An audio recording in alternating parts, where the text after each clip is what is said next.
Russian President Vladimir Putin has arrived in China to meet his counterpart. What could Moscow gain? President Putin acting presidential. This will be a way of showing that he is the man in charge.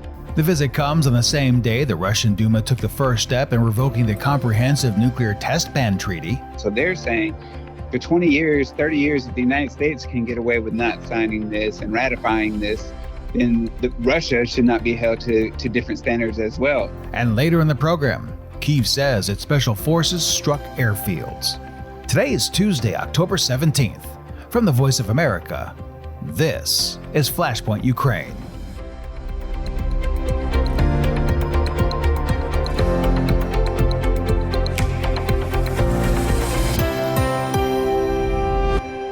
Good evening.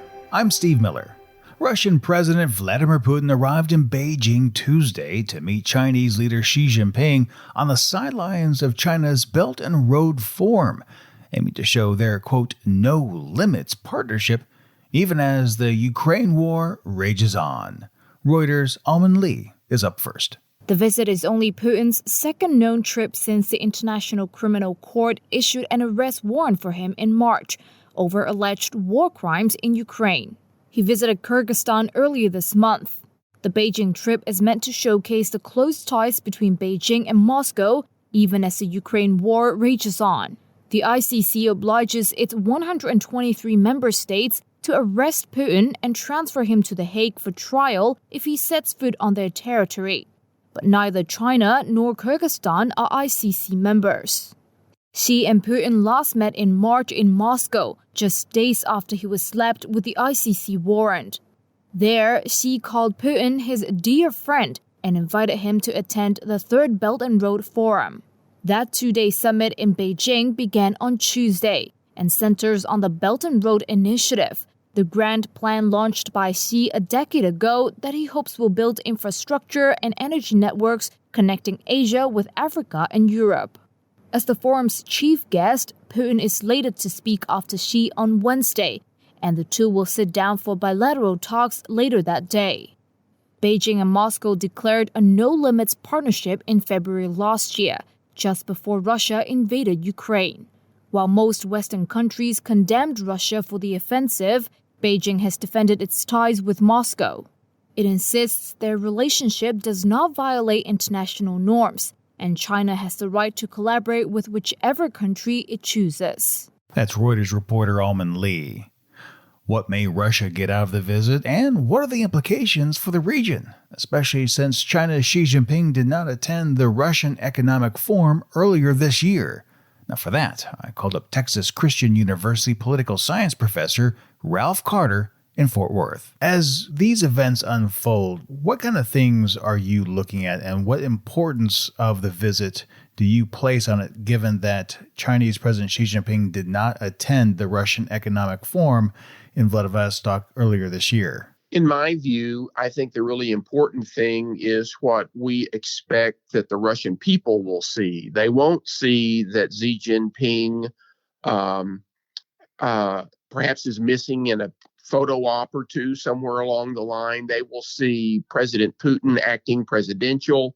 This will be a way of showing that he is the man in charge, that he has lots to do as the president of the Russian Federation, and the special military operation in Ukraine is not the only thing on his agenda, and he is capable of handling all these matters, keeping all the balls in the air at the same time, and is thoroughly in charge. Is there anything that needs to come out of this meeting, either for Xi or from Putin, given that this is Putin's first trip in quite a while outside Russia? I believe that what we're going to find out at some point in the future is that deals were either made or continued. I believe that the Chinese will be seeking more access to Russian petroleum and energy products. I think they're going to be asking for increasingly favorable pricing on those products. So Russia will be selling more but earning less per unit, whether barrel or cubic foot of natural gas. I think that's what China wants. Russia wants anything it can get in terms of munitions that will fit Soviet-designed weapons. It will take anything it can get in the way of Chinese drone technology or access to Chinese manufacturing for drones. And all those sorts of things are not going to be announced at this time because of the obvious negative fallout that would accrue. What else are you looking at? Someone who studies Russia, who studies the regional geopolitics of these countries that may not be on the top forethought of our listeners, that you can kind of clue in as there's reports come about? I guess I'd hearken back to the bad old days of the Cold War and what the criminologists used to do. They would look to see who else is in the photo.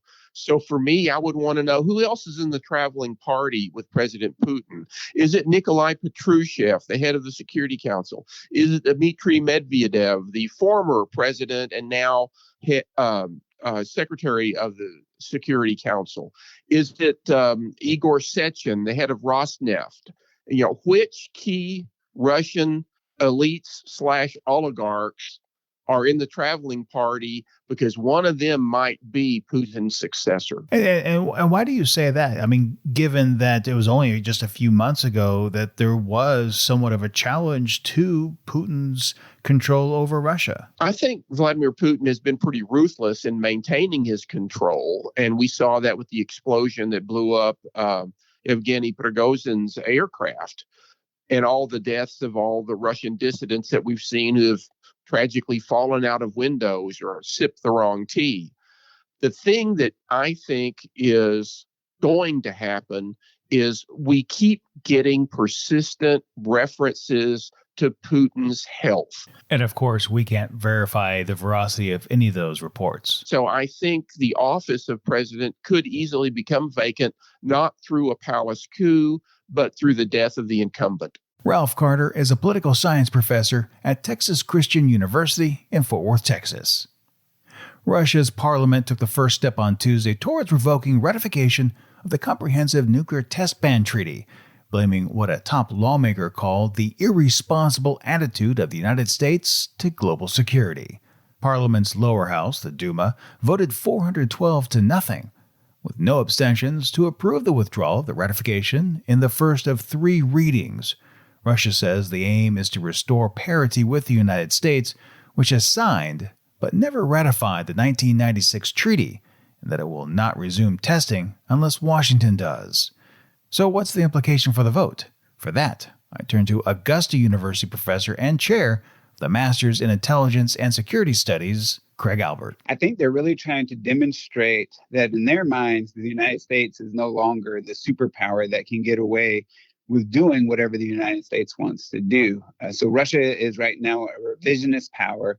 It seeks to bring down the power of the United States in the international arena. It seeks to revise the status quo of the international arena. And so they're saying for 20 years, 30 years, if the United States can get away with not signing this and ratifying this, then Russia should not be held to different standards as well. And since Russia is trying to realign the status quo within the international sphere, this is their first main goal. The strategy of this is to show the United States that it's no longer the superpower, that Russia is trying to regain and reposture itself to match the United States. And if the United States can get away with doing it, so can Russia. The second point or strategy or tactic of reason why Russia is going to pull out of this treaty is to demonstrate its disgust in its mind at how the world is treating it concerning the war in Ukraine. So it's going to show if you're going to send, materials, if you're going to send money to Ukraine, and you're going to block everything Russia's trying to do, making it harder for Russia to win the war in Ukraine, then we're going to pull out of some of these international agreements as a retaliatory step against the world, against the West mainly, for supporting Ukraine against Russia. And then thirdly, it does open the door, although Vladimir Putin and the Duma said they don't have any plans in the future of doing this, but it does open the door for them to test. And that means that they can test a nuclear weapon anywhere on their territory, including the territory bordering Ukraine. So that, again, kind of ups the ante that they can show a tremendous show of force against the Ukrainians. And if they, let's say, did a small tactical nuclear weapon test, somewhere in the region of Ukraine that it claims is its own territory, and we're talking somewhere like that's not populated, right, that's within the traditional notions of a test zone for this type of weapon, it could really turn the war into their favor. So I think if you put these three reasons together, you can see, at least in Putin's rationality and the Duma's rationality, why they're choosing now to pull out of this treaty. Going back to what you just said, you mentioned that if they were to conduct some kind of test in a relatively safe zone that's unpopulated in territory that Russia claims but is inherently Ukraine, it could turn the war in their favor. What do you mean by that?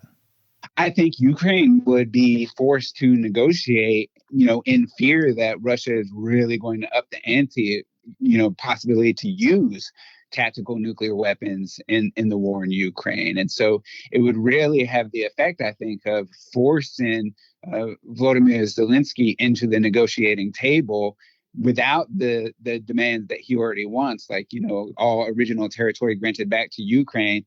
I think if Putin leaves some kind of nuclear test, Zelensky would have to, for the sake of the rest of Ukraine, negotiate on Putin's terms there, because the only alternative is that the West would have to intervene with nuclear force as well. And I don't think that it would be in NATO's interest, and certainly not the United States' interest, to get into a nuclear test, tit for tat with Russia over the war in Ukraine. And so I think Putin really holds the cards for this particular point against Ukraine and against the West. Another aspect, Moscow has close ties with Pyongyang, North Korea, as well as Tehran, Iran.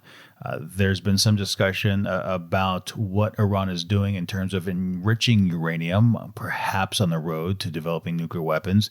North Korea already has that, and there's been some speculation that perhaps Kim Jong-un would conduct another nuclear test. Should the Duma go ahead, and by all points, it looks like Russia will withdraw from the treaty, do you see more conversations between Moscow, Pyongyang, and Tehran about the production of nuclear weapons? That's an interesting point. I'm not sure how the negotiations between those three on the production of nuclear weapons would unfold, because that would carry much more opportunity for the international community to condemn and sanction even more those three countries if they started to do this. What I do see, though, is more chances that those three parties in particular, including China, so we're talking North Korea, Iran, China, and Russia, to start to form some type of weapons agreements group, some type of new challenger to the international status quo, as like a new group of four, for instance, in alignment against the United States. And you can kind of see this also already unfolding with the different statements against Israel and the war on Hamas. You see some type of weird friendship or alliance between these four countries developing. So I think if you add together, the arms shipments from these countries to Russia, the grain and economic surplus shipments from China to Russia, Iranians' shipments of armaments to Russia for the war in Ukraine, and now each of theirs, in China's case, kind of neutral stance on what's going on in Israel, but everybody else condemnation of Israel and kind of a support for Palestine or more support for Hamas. You see some type of alliance forming, which is really concerning. But what they're doing is showing that these four nation states are really coming out in force against the United States as being the dominant actor on the world stage.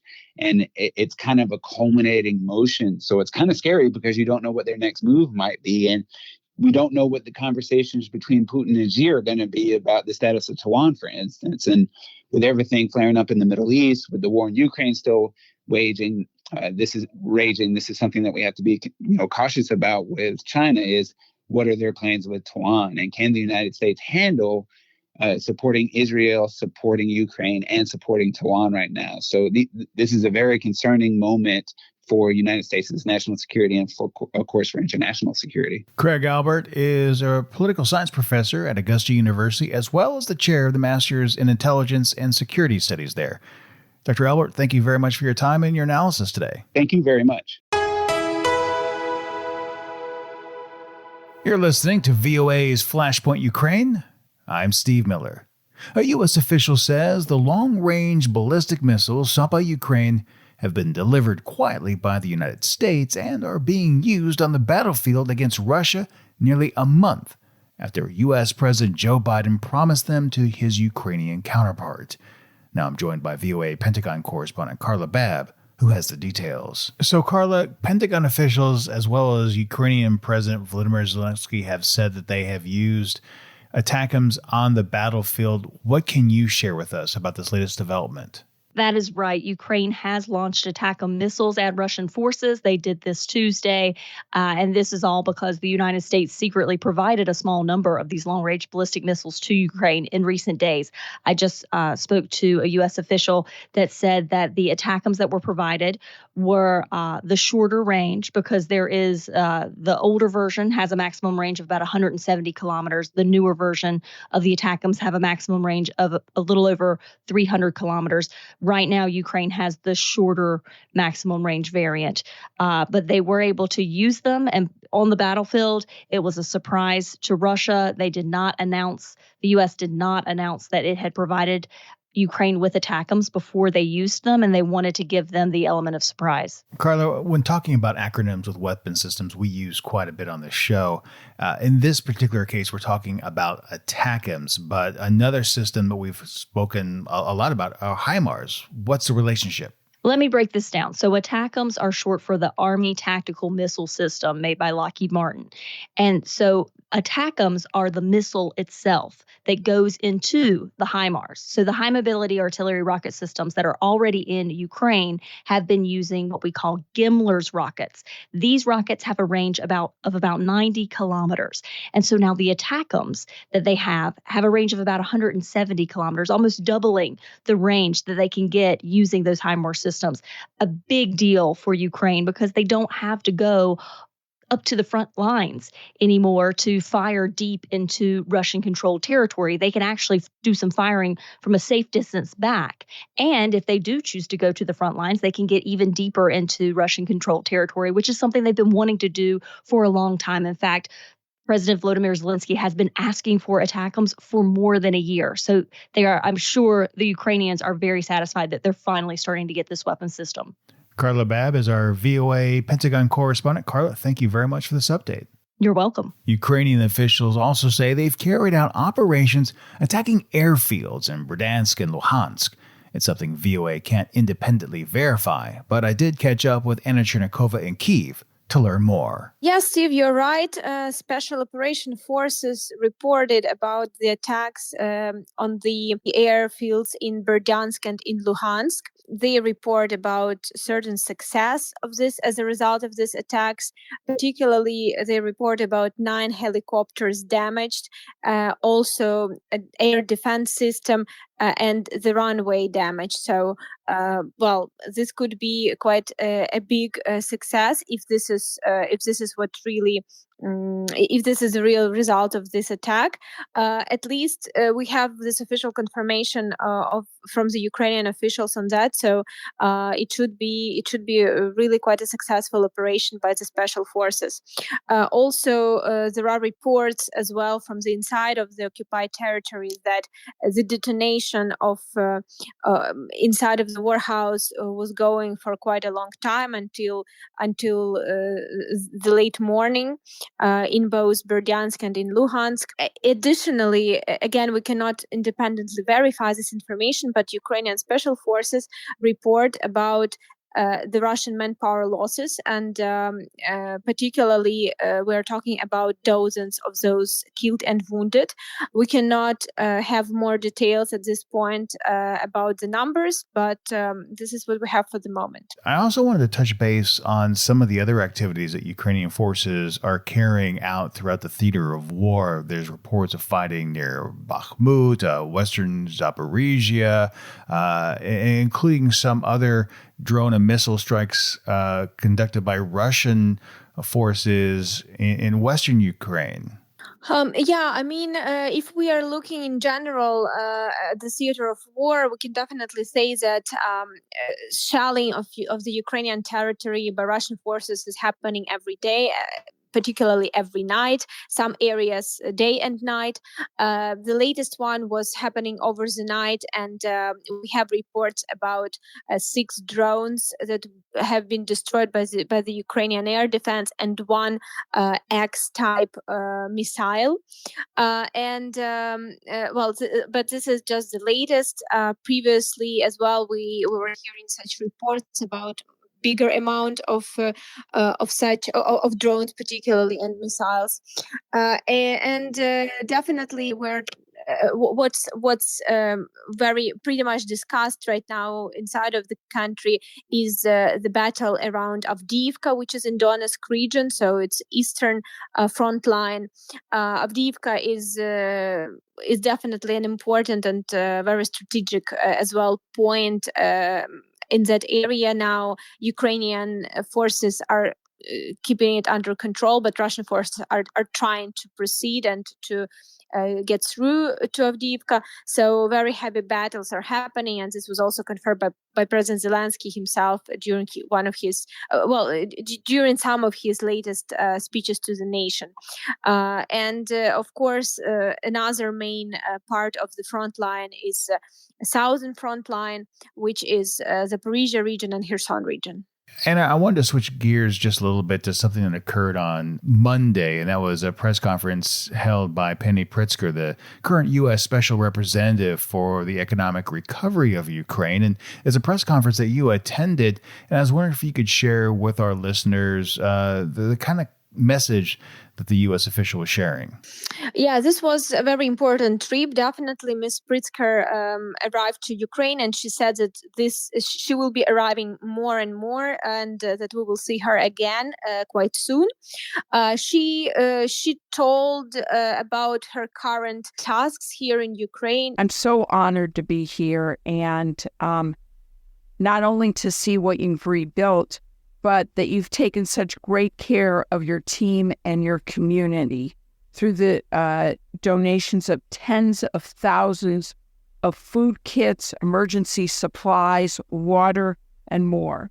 So thank you for everything that you're doing and have done. And she confirmed that she is currently working with the Ukrainian government to support the opening of the Ukrainian export markets, as well as mobilizing foreign direct investment and boosting economic recovery. She also said that she is driving efforts to shape donor priorities through the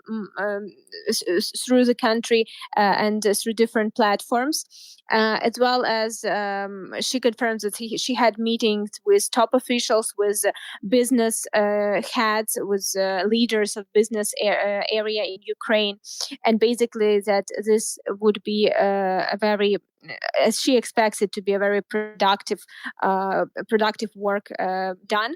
So we will definitely expecting her back. Also, what's important that the location of the press conference where it was taken, it's the Coca-Cola plant, which is in the Kyiv region. And why it's symbolic is that this plant was under occupation for 24 days back at the beginning of the full-scale Russian invasion, and the plant was quite damaged. And at this point, a lot has been already rebuilt, as well as the team of Coca-Cola was also demonstrating a lot of support to the community. So basically, we can see how American business is actually involved in the not only reconstruction, but also keeping the business going and economy going. We appreciate that update, Anna. Anna Chernikova reports for us from Kyiv, Ukraine. Anna, as always, thank you very much for your time. Thank you, Steve. And that'll do it for us today. And on behalf of everyone at VOA, we thank you for joining us. For additional updates throughout the day, be sure to visit us online at voanews.com. Until next time, I'm Steve Miller.